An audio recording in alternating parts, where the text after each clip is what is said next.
ketika kita punya orang tua yang punya hutang, itu yang dibahas Nabi itu hutang dulu.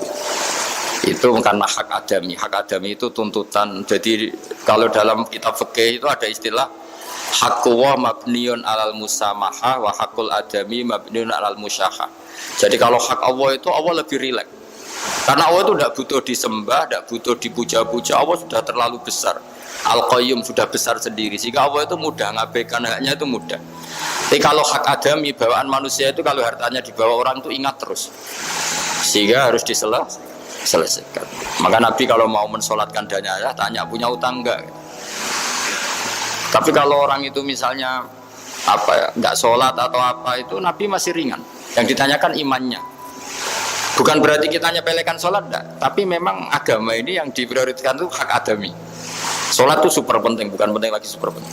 Makanya pertanyaan tadi tak teruskan dulu. Anak cucunya itu prioritas itu mikir utang dulu. Karena ini yang hak adami gitu. Ya. Nah setelah utang itu selesai baru dipikirkan menurut sebagian ulama anak ini boleh mengkodoi sholat yang ditinggalkan orang tuanya atau dikafaroi misalnya per sholat nilainya sekian terus dibayarkan ke fakir miskin. Nah tapi pertanyaan seperti ini sepertinya mengganggu itu begini, takutnya jadi masif. Jadi masif itu gini, berhubung ada solusinya. Ini yang tanya orang mana tadi itu? Solo, ini orang Solo ini harus dikasih tahu. Berhubung ada solusinya, jangan-jangan kita yang kaya.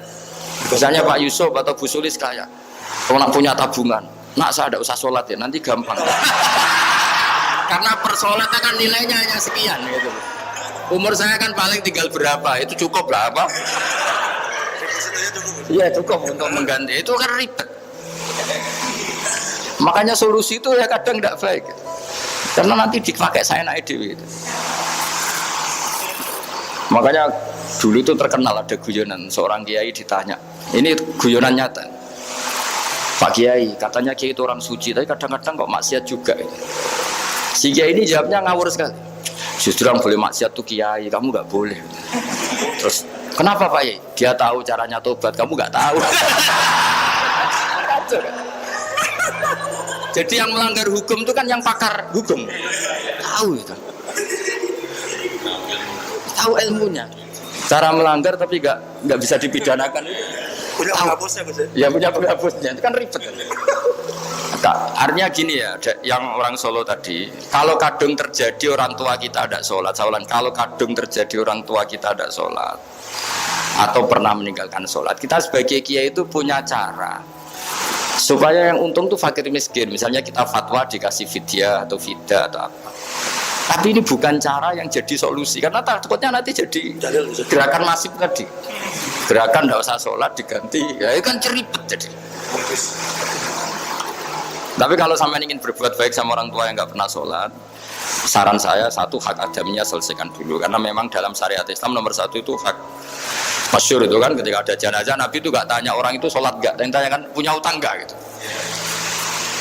Sehingga kalau di kampung-kampung di mana-mana kalau ngelepas jenazah kan kalau ada hak adami diambil alih keluarga supaya mayit ini ketemu Allah tanpa ada hak adami kan gitu, semuanya kan ya kan yang diselesaikan kan adami dulu, utang piutang itu tadi. Ya gitu ya, jadi tidak semua solusi itu baik karena takutnya tadi apa? Jadi gerakan tadi.